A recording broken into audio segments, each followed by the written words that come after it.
모세가 이제 하나님의 말씀에 순종해서요, 애굽으로 가서 형 아론을 만나고 아론을 통해 하나님의 말씀을 전합니다. 바로 앞에 서가지고 당당히 외쳤어요. 우리 여호와 하나님께서 이렇게 말씀하시니까 우리 백성을 좀 풀어주소서. 네, 그 이유가 뭐냐? 이스라엘 백성이 광야에서 하나님 앞에서 절기를 지키기 원하니까 백성을 해방시켜달라는 거예요. 근데 바로가 이렇게 대답합니다. 여호와가 누구이기에 내가 그의 목소리를 듣고 이스라엘을 보내겠느냐? 나는 여호와를 알지 못하니 이스라엘을 보내지 아니하리라. 뭐 어떻게 들으면 다 맞는 말이에요. 갑자기 이 히브리 사람 모세가 와가지고 뭐 둘이 안면이 있었을지도 모르겠어요. 모세가 이 애굽의 왕자로 자랐으니까 어떤 관계가 있는지 모르겠지만 어쨌든 이제 현 바로에게 말한 겁니다. 우리 히브리인의 하나님 여호와 하나님께서 우리 백성을 해방시키라고 말씀하십니다. 그랬더니 이 바로가 그 얘기를 듣더니 뭐라 그래요? 여호와가 도대체 누구냐? 나는 그런 힘을 못 들어봤는데 내가 그 말을 들을 필요가 뭐 있느냐? 나는 그들을 보내지 않겠다. 네. 근데 여기서 우리가 주목해야 할 것은요, 하나님을 알지 못한다고 말한 이 바로가 그 후에 이 모세의 요구를 해석하는 그 모습이에요. 모세가 이스라엘 백성을 해방시켜달라고 했는데 그 이유는 우리가 자유롭게 하나님을 섬기기 원합니다. 저 광야로 가서 하나님께 예배하기 원합니다. 이 노예의 신분으로 있으니까 여호와 하나님을 섬길 수가 없습니다. 이게 이유였거든요. 근데 바로는 그 일 듣고 뭐라고 말하죠? 너희가 엉뚱한 말을 한다. 왜냐? 너희가 게으르기 때문이다. 이렇게 말하는 거죠. 그럼 왜 바로가 이런 말을 했을까? 그 이유를 자기가 말하는 거예요. 나는 여호와를 알지 못하니까. 네. 그래서 하나님을 알지 못하고 살아가는 인생을 이 바로가 잘 보여줍니다. 그럼 도대체 그 인생은 어떤 모습을 하고 있느냐? 우리가 오늘 그걸 한번 살펴보기 원하는데요. 이 바로의 모습을 통해 하나님을 알지 못하는 사람의 모습을 살펴봄으로써 그럼 반대로 하나님을 아는 사람의 모습은 어떠해야 되는가? 우리가 그것도 함께 살펴보기 원합니다. 첫째, 여러분, 하나님을 알지 못하는 사람은요, 하나님을 두려워하지 않습니다. 너무 당연한 거죠. 하나님을 알지 못하니까 사실 하나님을 두려워할 줄도 몰라요. 하나님을 두려워하지 않는다는 것은요, 사실 좀 더 깊게 살펴보면 내가 최고다, 이런 말입니다. 우리가 흔히 이런 말 많이 들어보셨죠? 야, 하나님을 믿냐? 내 주먹을 믿지. 할렐루야. 이 말 많이 들어보신 분들은 전도 많이 하신 분. 할렐루야. 못 들어보신 분은 회개하십시오. 네. 그게 무슨 뜻입니까? 네, 그냥 흔히 들으면 뭐 웃어넘길 만한 일처럼 들리기도 해요. 근데 그렇지 않아요, 여러분. 그 말 뜻은 뭐냐? 내 위에는 아무도 없다는 거예요. 내가 나를 믿지 남은 믿지 않는다는 겁니다. 그게 사람이든 신이든 믿지 않는다는 거예요. 지금 바로가 나는 여호와를 알지 못하니 내가 왜 너희들을 보내주랴 말했는데 그게 무슨 뜻이죠? 여호와를 모르니까 알려주면 들을게, 이런 뜻이 아니에요. 내 위에 도대체 누가 있다는 말이냐? 내가 도대체 누구의 말을 들어야 한다는 말이냐? 이런 뜻이에요. 하나님을 알지 못한다는 것은요, 사실 잘 몰라, 알려줘, 이런 뜻이 아니에요. 누구도 인정하지 않겠다는 겁니다. 나를 통치하는 그 권세, 힘, 능력, 존재 없다는 거예요. 내 주먹이 최고지 누구도 인정하지 못하겠다는 거예요. 다윗이 어느 날 왕궁 옥상을 거니는데 한 여인이 목욕을 하는 모습을 봅니다. 다윗이 신하를 시켜서 그녀가 누구인지 알아보라고 명령했어요. 신하가 얼른 뛰어가서 알아보니까 그녀는 햇사람 우리아의 아내였습니다. 그 이름은 밧세바였어요. 그대로 보고를 합니다. 왕이시여, 그녀는 우리아라는 남편이 있는 밧세바라는 여인입니다. 근데 다윗이 그 얘기를 들으니까요, 어떤 행동을 하느냐? 네, 성경에 그대로 나오는데 그 얘기를 듣자마자 그녀를 나에게 데려오라, 이렇게 말합니다. 그리고 그날 바로 동침을 해요. 그리고 아무 일 없다는 듯이 그녀를 돌려보냅니다. 아마 이후의 반응을 봤을 때 다윗 왕은 이런 생각을 한 것 같아요. 내가 그녀와 하룻밤 잔다고 해서 무슨 큰일이 일어나겠는가? 아무도 모르게 한다면 되지 않겠는가? 뭐 사실 아무도 모르지 않아요. 그 왕궁에 얼마나 많은 이 신하들이 있겠습니까? 또 왕이 직접 가서 데려온 것도 아니고 이 신하들을 시켜서 데려왔으니 그 소문이 얼마나 급속히 퍼지겠어요. 근데 누가 감히 왕의 그 치부를 대놓고 말하겠습니까? 아무도 하면 못하는 거예요. 다윗이 그걸 노린 겁니다. 그리고 그녀를 돌려보냈는데 공교롭게도 그때 이 밧세바가 임신을 해요. 근데 밧세바의 남편인 이 우리아는 다윗의 군사입니다. 그때는 전쟁을 치르는 때이기 때문에 이 남편은 집에 있지 않고 전쟁을 한 오랜 시간 밖에 나가 있었어요. 남편이 뻔히 전쟁을 치르고 있는 걸 온 동네 사람들이 다 아는데 그 여인이 아내가 임신을 하면 어떻게 된 겁니까? 그건 가늠한 거죠. 그럼 그걸 누가 했죠? 다윗의 신하들은 다 알고 있어요. 그러니까 이 다윗이 이제 마음이 급해집니다. 당장 이 군대 장관 요압에게 편지를 써가지고 그 우리아를 데려오라는 거예요. 데려오니까 다윗이 안부를 묻습니다. 잘 지냈냐? 뭐 전쟁 잘만하냐? 그러더니 이 선물을 많이 주고 음식을 많이 주면서 그래, 이 오랜만에 이 예루살렘에 왔는데 너희 집에 가서 푹 쉬다가 가라. 그리고 보냈는데 이 우리아가 얼마나 이 고지식한 사람인지 가던 길에 이 성문을 지키던 군사와 함께 잠을 잤다 이렇게 말해요. 가다 보니까 이 자기의 동료들은 여전히 전쟁터에서 싸우고 있거든요. 또 이 왕궁의 병사들도 여전히 이 밤이슬을 맞아가며 이 왕궁을 위해서 나라를 위해서 열심히 일하고 있거든요. 근데 내가 이렇게 왕이 호의를 입으면서 호의호식하며 집에서 아내와 하룻밤을 보낸다. 이건 안 되겠다. 아주 양심에 찔리니까 거기서 다른 병사들하고 같이 찬 거예요. 성문 앞에서 노숙을 했어요. 그 우리가 이렇게 얘기하는데요. 언약궤와 이스라엘과 유다가 야영 중에 있고 내 주 요압과 내 왕의 부하들이 바깥 들에 진치고 있거늘 내가 어찌 내 집으로 가서 먹고 마시고 내 처와 같이 자리까? 와, 사실 이 말이 어디에서 나와야 돼요? 다윗에게서 나왔어야죠. 근데 이 말이 그의 부하인 우리아 입에서 나옵니다. 왜 우리아는 이런 말을 했을까요? 그는 전심을 다해서 이 자기의 상관들, 장관인 요압과 왕인 다윗을 섬겼기 때문에 그래요. 나라와 민족을 충성을 다해서 섬겼기 때문에 그렇습니다. 내 위에 누군가가 나를 다스리고 있고 나를 통치하는 권세가 있다는 것을 인정했기 때문에 충성할 수 있는 거예요. 다윗은 어떻죠? 그런 우리아가 말을 안 들으니까 전쟁터에 나가서 죽도록 내버려 줍니다. 그리고는 이 장례를 마친 밧세바를 장례가 끝나자마자 바로 불러들여가지고 아내를 삼는 거예요. 이 일련의 모든 과정들을 우리가 자세히 살펴보면요, 그 순간만큼은 이 다윗의 마음속에 자기보다 위에 누가 있느냐, 누가 나를 지켜보느냐, 그 생각이 전혀 없습니다. 내가 이스라엘의 왕이야. 그 왕궁을 거닐 때의 밧세바를 보잖아요. 그 왕의 왕관을 쓰고 왕의 옷을 입고 왕궁을 거니다가 밧세바를 보니까 이 표현으로, 속된 표현으로 눈에 뵈는 게 없는 거죠. 누가 나를 막으랴? 저 여인이 남편이 있는 여인이야? 당장 내게 데려오라. 거침이 없습니다. 만약 그 순간에 이 다윗이요, 왕의 이 권세를 가지고서도 하나님을 두려워하는 마음이 있다면 감히 그렇게 할 수 없습니다. 왕이지만, 그 왕의 위엄과 권세가 다 있지만 하나님을 두려워하는 마음 때문에, 하나님을 경외하는 마음 때문에 이 불붙듯 일어났던 그 음욕을 누를 수 있었던 거예요. 그거 실패합니다. 하나님을 두려워한다는 건 사실 이런 거예요, 여러분. 나보다 더 높은 분이 있다는 것을 인정하는 겁니다. 나를 다스리는 분이 있다는 것을 인정하는 거예요. 이 가정을 보면 어린 자녀들은요, 뭔가 고민을 하다가 선택을 할 때 보면 꼭 이렇게 물어볼 때 있어요. 엄마, 나 이거 해도 돼? 아빠, 나 이거 해도 돼? 그 왜 그럴까요? 다른 이유가 아닙니다. 아이들은 부모의 존재를 인정하기 때문에 그래요. 오히려 그런 어린 자녀들이요, 어느 날 아빠가 야, 너 이거 어떻게 이렇게 하면 되지 않겠냐 했을 때 아빠 참견하지 마. 그럼 무슨 뜻이에요? 나 이제 독립할 때 된 거야, 이런 뜻이. 나 다 컸어. 아빠 도움 필요 없어, 이런 뜻이에요. 물론 지금 우리 아들도 그런 말 종종 하지만 할렐루야, 철이 없어서, 그죠? 그 인정 못할 때 그런 말이 나오더라고요. 부모를 온전히 신뢰하는 아이들은요, 자신의 인생에 가장 중요한 선택이 있을 때 찾아옵니다. 사실 장성한 자녀들도요, 때로는 가끔 이렇게 와요. 그래서 아버지, 저 이번에 이런 일 하고 싶은데 어떻게 할까요? 그거 네가 알아서 해라. 하지만 사실 마음으로는 어때요? 얘가 깊은 고민을 하고 있구나. 그걸 알 수 있잖아요. 마찬가지입니다. 우리가 하나님의 존재를 알고 하나님을 인정한다는 것은 하나님을 의지한다는 거예요. 전적으로 신뢰한다는 거예요. 그 내가 의지하고 신뢰하는 하나님이 계신데 그 하나님이 뻔히 싫어하는 알면서도 이 남편이 있는 아내를 취하려고 그 남편을 억지로 죽이는 일을 할 수 있겠습니까? 그런 일은 못하는 거죠. 다윗은요, 본래 하나님을 믿고 의지했던 이 믿음의 사람이었습니다.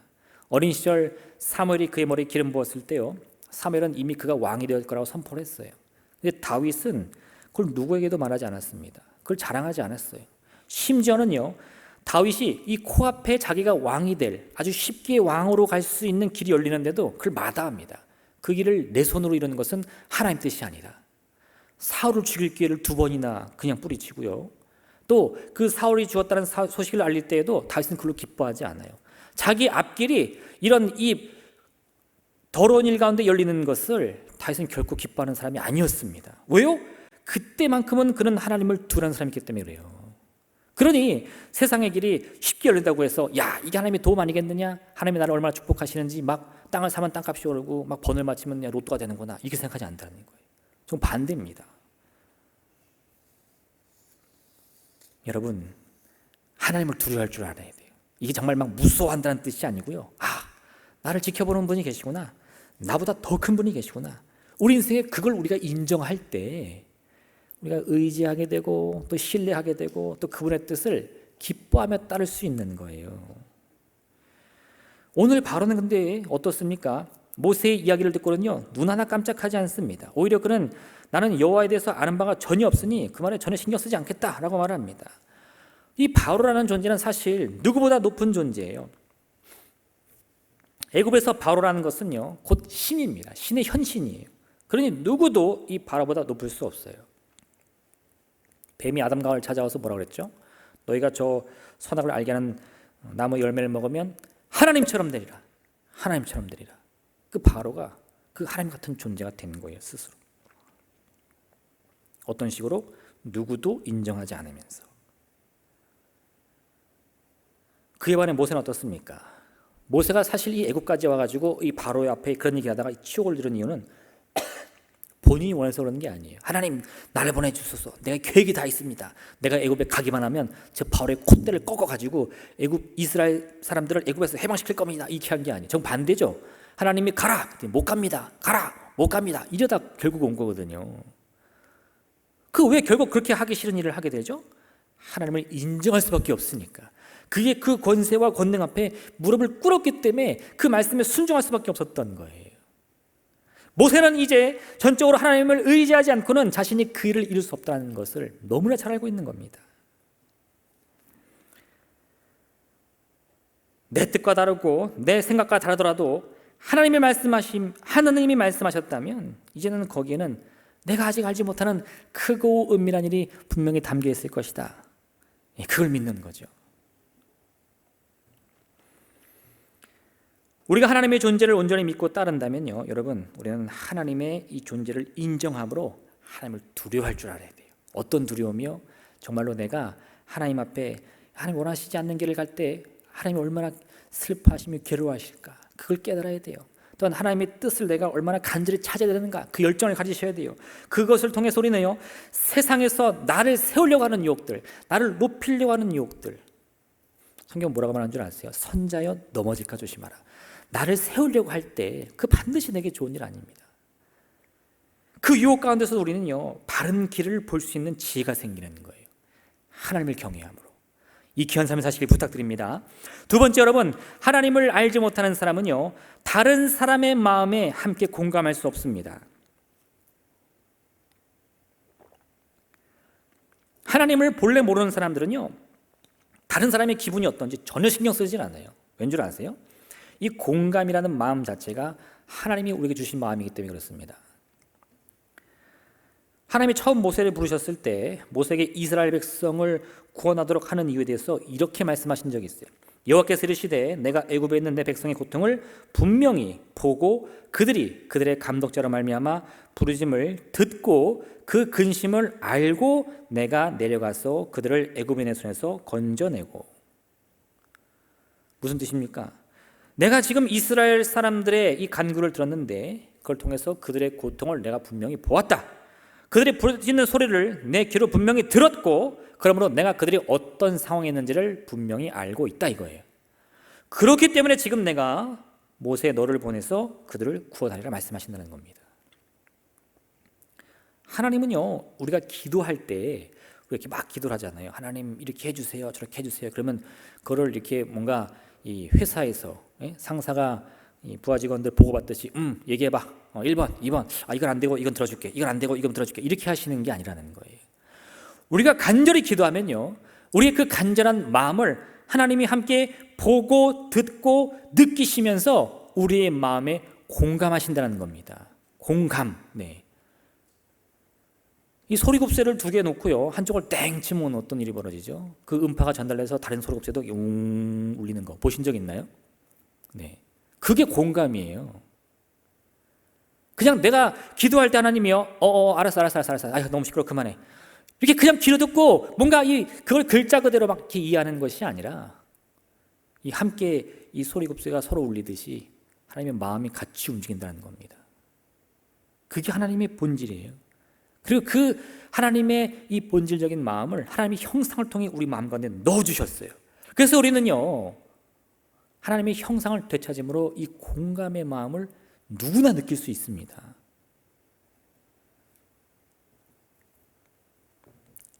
아이를 키우는 부모가요, 가끔 이런 말 할 때가 있습니다. 내가 저 아이 대신 아플 수만 있다면. 그 말이 언제 나오느냐? 네, 아이가 고통스러워할 때, 뭐 감기가 심하게 걸렸던가 아니면 크게 다쳐가지고 병원에 있을 때 그 아이를 치료하면서요, 야, 너 이거 의사가 말하는데 잘 약 먹고 하면 낫는데, 이렇게 말하지 않나요? 내가 대신 아팠으면, 차라리 엄마가 대신 다쳤으면. 그게 뭐예요? 그건 지식적으로 아는 게 아닙니다. 그 아이의 고통을 함께 나도 공감하면서 느끼는 거예요. 사실 뭐 예를 들어서 아이의 팔이 부러졌다 하더라도요, 이 엄마도 같이 아픈 거예요. 엄마도 같이 괴로운 거예요. 어떤 통계학자 얘기를 들은 적이 있는데요, 이 아파트 단지들, 특히 젊은 세대가 사는 아파트 단지들의 이 주변의 상가들이요, 시험 기간만 되면 매출이 뚝 떨어진대요. 커피숍이고 뭐 음식점이고 매출이 뚝 떨어져요. 시험 기간만 되면, 중간고사, 기말고사 기간 때문에. 왜 그래요? 우리 아이가 지금 시험 공부한다고 밤새고 했는데 이 어미가 되고 아비가 돼가지고 내가 커피를 마실 수 있나? 돈가스를 먹을 수 있나? 나는 먹을 수 있는데, 할렐루야. 그거 안 먹는다는 거예요, 부모님들이. 근데 오늘 애굽의 왕을 보십시오. 이 바로의 모습은 어떻습니까? 모세가 우리 백성이 여호와 하나님을 섬기도록 우리를 풀어주소서 했더니 뭐라고 그래요? 야, 내가 가만히 들어보니까 너희는 다른 핑계를 대고 있구나. 사실 너희는 일하기 싫어서 그런 말 하는 거지, 게을러서 그런 말 하는 거지, 너희는 악하니까 그런 말 하는 거지. 이 엉뚱한 얘기를 합니다. 왜요? 이스라엘 백성의 현재 상황이 어떤지를 전혀 모르기 때문에 그래요. 알지도 못하고 깨달으려고 하지도 않고 관심도 없어요. 너희는 평생 나를 위해 고통을 받던, 눈물을 흘리던, 괴로움을 당하던, 그냥 열심히 일하다가 죽으면 그만이지 내가 너희들 사정 봐줄 필요가 뭐가 있냐, 이겁니다. 그 말이 어떤 말이에요? 나는 여호와를 알지 못하니 내가 너희들을 보낼 이유가 뭐냐, 이런 뜻이라는 거죠. 바로는요, 모세의 말을 일하기 싫다는 의미로만 받아들입니다. 그리고 이스라엘 백성을 게으르다며 비난합니다. 이런 바로의 태도는요, 백성들이 처한 고통과 고민을 조금도 이해하지 못하는 모습을 우리에게 보여주는 거예요. 바로는 왜 이스라엘 사람들이 고통을 알지 못합니까? 공감할 이 마음이 전혀 없기 때문에 그렇습니다. 바로는 공감을 못하는 게 아니에요. 안 하는 겁니다. 할 필요가 없어요. 내 위에 나보다 높은 이도 없고요, 나를 다스리는 이도 없기 때문에 너희가 나를 이해해야지 내가 너희를 이해할 필요는 전혀 없다는 겁니다. 이게 하나님을 알지 못하는 사람들의 전형적인 모습이에요. 결국 이 바로는 처음부터 모세의 이야기에 귀를 기울일 생각이 전혀 없었습니다. 하나님은 그런 바로를 뭐라고 표현하시냐? 그 마음이 완악하여. 여러분, 우리의 마음이 완악해지는 이유는 다른 이유가 없습니다. 하나님을 알려고 하지 않기 때문에 그래요. 하나님을 닮아가지 않으려고 하기 때문에 그런 겁니다. 예수님은요, 하나님의 심판의 날이 이르게 되면 하나님이 그 뜻에 따라서 양들은 우편에 세우고 염소들은 좌편에 세운다고 말씀하셨어요. 그때 궁금해지죠. 누가 양이고 누가 염소입니까? 왜요? 이 양들은 하나님의 나라에 초대받고 이 염소들은 저 깊은 어둠 속에서 슬피며 이를 갈아야 되는데 그것도 큰일 났잖아요. 그런데 하나님께서는 그 오른편에 있는 이들을 향해서 이렇게 말씀하시는 거예요. 내 아버지께 복을 받을 자들이여, 나와 창세로부터 너희를 위하여 예비된 나라를 상속받으라. 내가 줄일 때에 너희가 먹을 것을 주었고, 목마를 때에 마시게 하였고, 나그네 되었을 때 영접하였고, 헐벗었을 때 옷을 입혔고, 병들었을 때에 돌아보았고, 옥에 갇혔을 때에 와서 보았느니라. 할렐루야, 할렐루야. 목사님, 제가 얼마 전에 나도 모르는 사이에 하나님이 배고파신데 좀 먹을 것을 드렸습니다. 다시 손 들어보세요. 하나님이 너무 목이 마르신 것 같아 제가 좀 물을 드렸습니다. 손 들어보세요. 그 큰일 났네. 우리 다 염소되는 겁니까? 네. 어떻게 해요? 우리 어떻게 돼요? 그 듣던 사람들도 깜짝 놀랐어요. 아니, 우리가 그런 일이 있다고? 우리가 하나님이 줄인 것을 보고 음식을 드리고 헐벗어서 옷을 입혔다고? 이 말이 되는가? 우리가 언제 그랬습니까, 주님? 그랬더니 주님이 뭐라고 그러시죠? 내가 진실로 진실로 너희에게 이르노니 너희가 여기 내 형제 중에 지극히 작은 자 하나에게 한 것이 곧 내게 한 것이니라. 그럼 그들은 어떤 사람이에요? 헐벗은 자, 병든 자, 배고픈 자, 가난한 자를 위해서 늘 자기의 손을 쓰는 사람이었습니다. 자기의 마음을 쓰는 사람이었어요. 누가 시켜서 하는 것이 아닙니다. 그가 누구인지 알기 때문에 하는 것도 아니에요. 그는 지극히 작은 자입니다. 사람들이 멸시하고 천대하면 누구도 알아주지 않는 사람들인데 웬일인지 어떤 사람들은 꼭 그런 사람들 다가가서 배고플 때 밥을 주고 목마를 때 물을 주고 헐벗을 때 옷을 주고 병들 때 함께 기도하며 그들과 함께 아파하는 거예요. 근데 훗날 하나님이요 이 땅 오시더니 너희가 나를 먹였고 너희가 나를 입혔다. 또 한 번은 어떤 부모님이 예수님께 자신들의 아이에게 안수해 주길 바라면서 아이와 함께 예수님께 나아갑니다. 그런데 제자들이 그 앞을 막더니요, 야, 예수님 피곤하시니까 번쩍스럽게 오지 말고 아이들하고 같이 떠나라, 애들은 가라, 이렇게 말하는 거예요. 예수님 뭐라고 하셨죠? 제자들을 꾸짖으면서 이런 어린아이 같은 마음을 갖지 못하면 누구도 하나님 나라에 가지 못한다 말씀하신다는 거예요. 왜 예수님은 이런 어린아이를 높여주십니까? 이 어린아이 같은 지극히 작은 자를 섬기는 것, 그런 아이들의 마음을 이해하기 위해 공감해 주는 것이야말로 하나님의 형상을 닮아 그 뜻에 따라서 살아가는 하나님을 아는 사람들, 하나님을 경외하는 사람들의 삶의 모습이기 때문에 그렇습니다. 여러분, 공감이라는 것은요 타고나는 재능이 아니에요. 저 사람은 공감을 잘해. 이건요 그거야말로 게으른 삶입니다. 공감은 하나님이 우리 모두에게 주신 하나님의 형상 속에 담겨있는 하나님의 본질이에요. 내가 하나님을 믿는다, 예수님이 그리스도다 고백하는 참된 그리스도라고 믿으신다면요 우리는 다 공감할 수 있어야 돼요. 왜? 그게 그리스도의 모습이니까. 여러분의 마음을 활짝 여시길 부탁드립니다.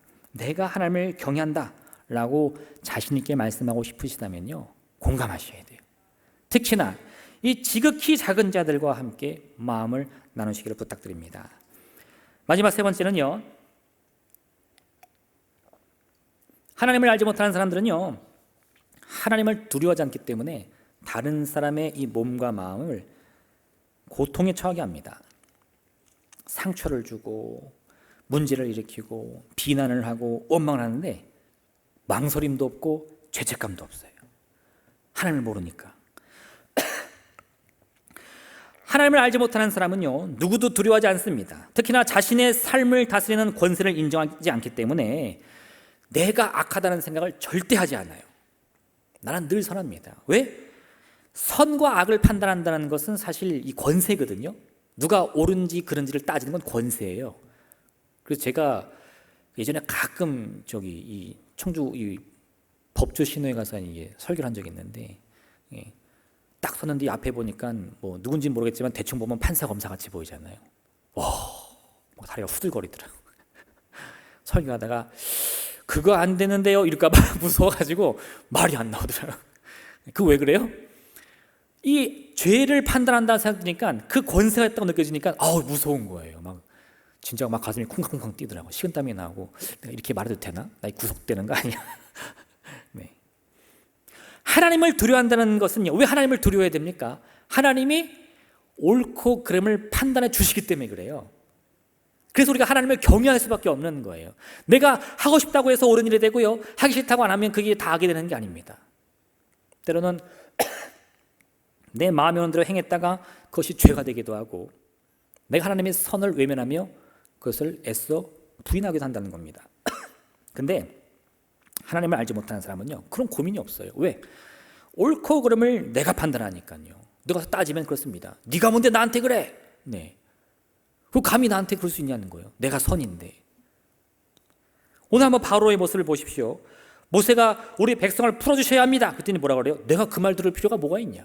내가 뭐 때문에 네 말을 들으냐? 오히려 너희가 게으르고 너희가 무능하고 너희가 악한 놈이기 때문에 그런 말 하니까 내가 너희들을 벌 주겠다, 징벌하겠다, 응징하겠다, 처벌하겠다 네, 어떻게 해요? 이제는 그 쓸 짚을 주지 말고 짚을 스스로 구하게 하는데 예전처럼 더 많은 벽돌을 만들게 해라. 이 괴롭히겠다는 거예요. 그냥 할 수 있는지 없는지 보겠다는 게 아니라 할 수 없는 거 뻔히 알면서도 너 한번 당해봐라 이놈아, 이건 뜻입니다. 왜요? 내가 심판자니까.